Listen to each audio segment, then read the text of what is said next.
Pagdating sa mga scooter, kilalang kilala dito sa Pilipinas ang Yamaha NMAX, Honda PCX, Yamaha Aerox at ang Honda ADB. Sa madaling salita, Yamaha at Honda lang ang nangungunang brand dito sa Pilipinas pagdating sa mga scooter. Kaya naman sa video na ito, ibabahagi ko sa inyo ang 10 150cc na scooter o automatic na motor na galing sa ibang brand na di hamak na mas mura ang presyo, maganda ang forma at kayang-kayang sumabay sa mga kilalang brand.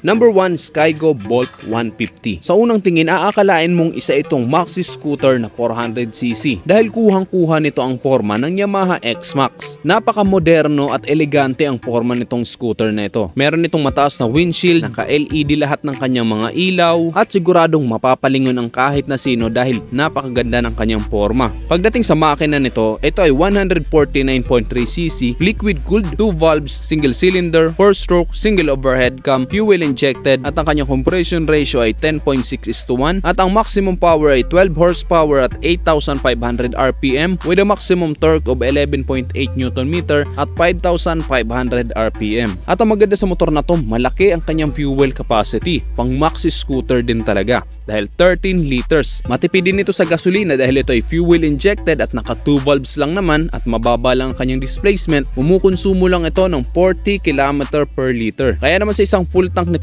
malayo na talaga ang mararating mo. Pagdating sa kanyang mga preno, sa harapan ay naka-disc brake, sa likuran ay naka-disc brake din at ang kanyang mga gulong ay malalapad. Ang sukat ng kanyang gulong sa harapan ay 110/70/13, sa likod naman ay 130/70/13 at naka-tubeless na ang mga ito. At ang kanyang suspension ay naka-telescopic fork sa harapan at naka-dual shock sa likuran. At talagang hindi nila mapagkakamala na 150cc lang ang scooter na to dahil mukha itong Yamaha X-Max na nagkakahalaga ng 259,000 pesos. Pero pagdating sa presyo nitong Skygo Bolt 150, nagkakahalaga lang ito ng 115,000 pesos. Number 2, SYM Husky 150. Kamakailan lang ay inilunsad na itong bagong scooter ng SYM. Ito nga ang SYM Husky 150. Sobrang hinangaan ito ng maraming tao dahil napakaganda ng kanyang disenyo at sobrang advanced din ng kanyang mga features. Sa katunayan, itong SYM Husky 150 ang isa sa pinakapopular sa bansang Taiwan at sa ngayon ay nandito na sa Pilipinas. At pagdating sa kanyang forma, hindi mo rin iisipin na 150cc lang ang motor na to. Moderno din ang kanyang design, naka-LED lahat ng kanyang ilaw, meron din itong windshield at ang maganda pa dito sa SYM Husky 150, meron itong mga safety features kagaya ng ABS dahil naka-dual channel ABS na ito, harap at likod naka-ABS na yan. Meron pa itong TCS o traction control system at pagdating sa kanyang makina, ito ay 150cc, single cylinder, 4-stroke, 4 valves, liquid cooled. Ang kanyang compression ratio ay 11.2:1. Ang maximum power ay 10.8 kW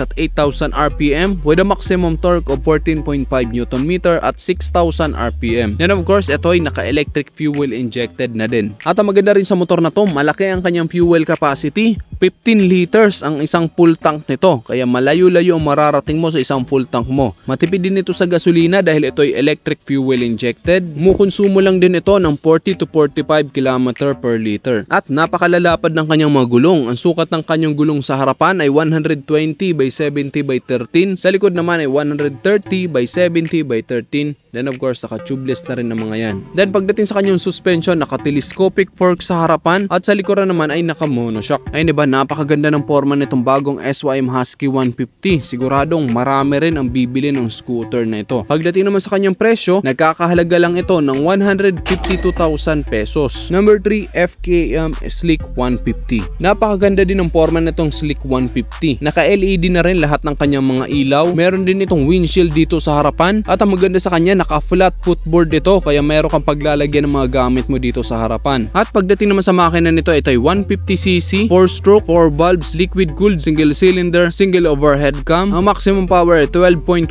kW at 8,500 RPM with a maximum torque of 14.6 Nm at 6,500 RPM At ito ay naka-electric fuel injected na din. Ang fuel capacity naman nito ay 9.2 liters. Malaki-laki rin ang kanyang fuel capacity kaya malayo rin ang mararating mo sa isang full tank nito. Matipid din ito sa gasolina dahil electric fuel injected na din. Kumukonsumo lang din ito ng up to 40 km per liter. Pagdating naman sa kanyang preno, naka-disc brake sa harapan at naka-disc brake na rin dito sa likuran. Sa suspension naman nito, naka-telescopic fork sa harapan at naka-dual shock dito sa likuran. Ang sukat naman ng kanyang gulong sa harapan ay 100 by 80 by 14, sa likod naman ay 120 by 70 by 14. At ayun, diba, napakaganda rin ng forma na itong FKM Slick 150 na ito. Pagdating naman sa kanyang presyo, nagkakahalaga lang ito ng 123,000 pesos. Number 4, Euromotor Model T 150 version 2. Ito namang scooter na ito ay medyo nahahawig sa Honda Click 160. Ayan, diba, napakaganda rin ng kanyang forma. Naka-LED na rin lahat ng kanyang mga ilaw. Sobrang advanced din ng kanyang features dahil naka-keyless na rin ito with answer box system and anti-theft alarm. At pagdating naman sa makina nito, ito ay 150cc, 4-stroke, 2 valves, single cylinder, single overhead cam. Ang compression ratio ay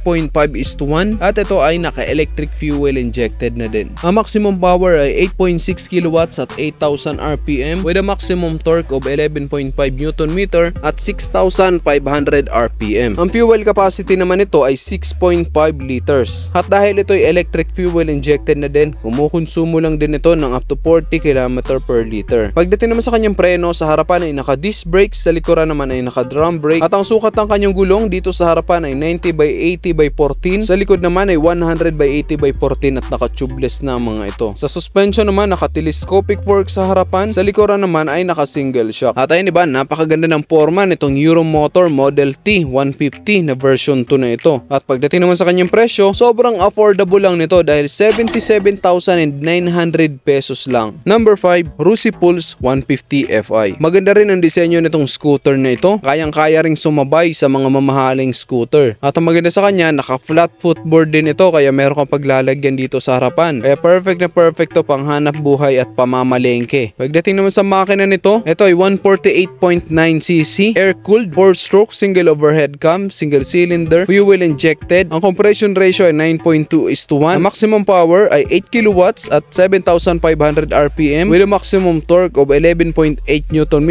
at 6,000 RPM. Pagdating sa kanyang fuel capacity, meron itong 5 liters at ang average fuel consumption naman ito ay 30 to 40 km per liter. Depende sa riding habit mo. Pagdating sa kanyang preno, naka-disc brake sa harapan, naka-drum brake sa likuran at malalapa din ang kanyang mga gulong. Ang sukat ng kanyang gulong dito sa harapan ay 110 by 70 by 12. Sa likod naman ay 120 by 70 by 12. At sa kanyang suspension, naka-telescopic fork sa harapan at naka-single shock sa likuran. Pagdating naman sa kanyang presyo, sobrang affordable dahil nagkakahalaga lang ito ng 82,000 pesos. Number 6, SYM Jet X 150. Sobrang naging popular din ang scooter na to mula nang nilabas ito dito sa Pilipinas. Talagang pinag-usapan at marami ang humanga sa kanyang disenyo. Dahil tingnan mo naman, di ba? Napakaganda, talagang futuristic at napaka-elegante nito. Pagdating naman sa makina nito, ito ay 150cc, 4-stroke, 4 valves, single cylinder, single overhead cam, liquid cooled. Ang compression ratio ay 11.3:1 at ito ay naka-electric fuel injected na din. Ang maximum power nito ay 10.5 kilowatts at 8,500 RPM with a maximum torque of 13.5 Nm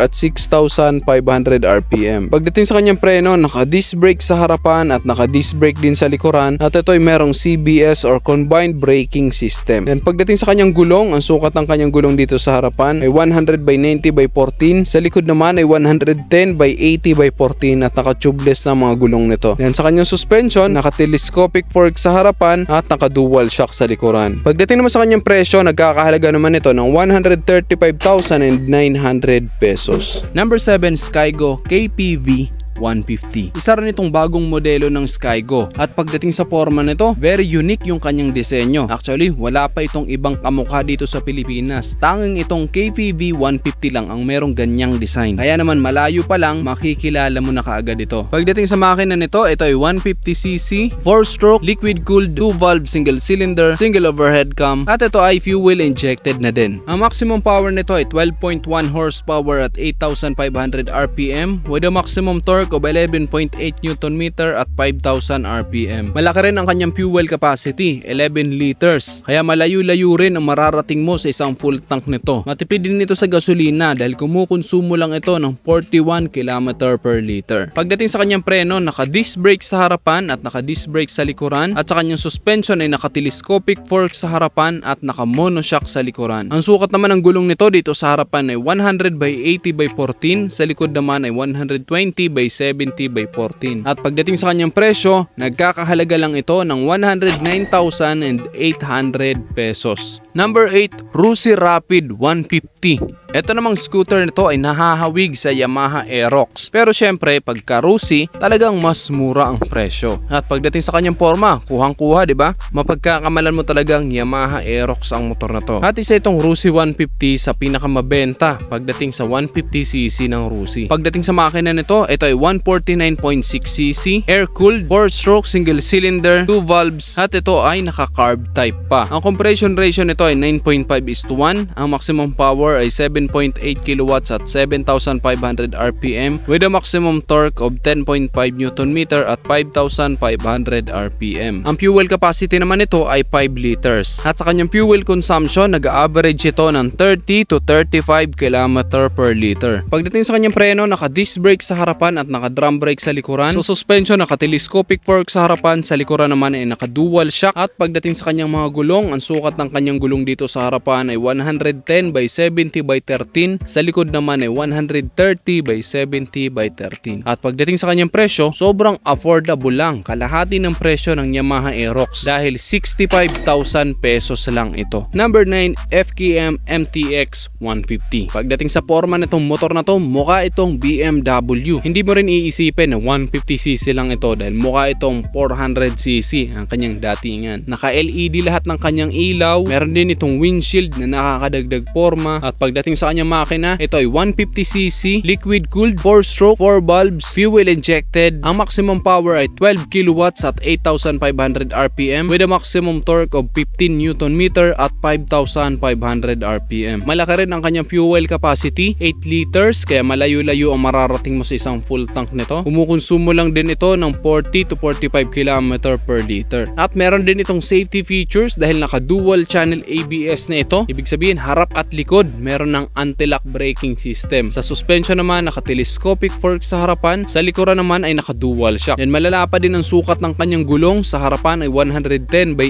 80 by 14, sa likod naman ay 130 by 70 by 13. At ayun, diba, napaka-forma nitong FKM MTX 150. Hindi mo iisipin na 150cc lang ito. Pagdating naman sa kanyang presyo, nagkakahalaga ito ng 139,000 pesos. Number 10, Skygo Lance 150. Isa pang motor na kamukha ng Honda Click 160 at meron ding advanced features. Naka-LED na din lahat ng kanyang mga ilaw kaya maliwanag ito. At pagdating sa kanyang forma, di ba? Napakaganda dahil kamukha niyang Honda Click 160. Naka-keyless na din ito with answer back system and anti-theft alarm na naka-flat footboard siya kaya marami kang mailalagay dito sa harapan. Pagdating naman sa makina nito, ito ay 149.3cc, liquid cooled, 4-stroke, single cylinder, single overhead cam, 2 valves. Ang compression ratio ay 10.6:1 at ang maximum power ay 9 kW at 8,500 RPM with a maximum torque of 11.8 Nm at 5,500 RPM. At malaki rin ang kanyang fuel capacity, 7 liters, kaya matagal-tagal bago ka maubusan ng gasolina. Matipid din ito sa gasolina dahil ito ay electric fuel injected na nasa around 35 to 40 km per liter ang fuel consumption. At pagdating naman sa kanyang preno, sa harapan ay naka-disc brake, sa likod ay naka-disc brake din.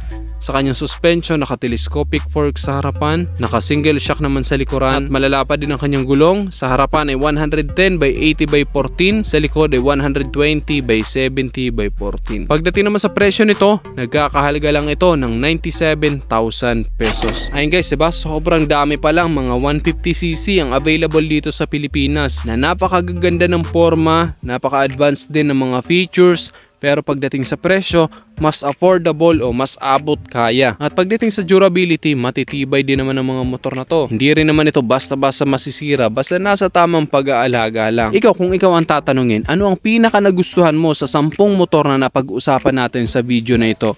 I-comment mo na lang sa baba. At kung nagustuhan mo naman ang video nito, just hit like. Kung bago ka lang sa aking YouTube channel, huwag kalimutan mag-subscribe. click mo na rin ang notification bell para sa mga susunod kong video ay updated ka palagi. Paki-follow na rin ang aking Facebook page. Yun lang guys, hanggang sa muli, ako si Orozgo TV. Ride safe always and God bless.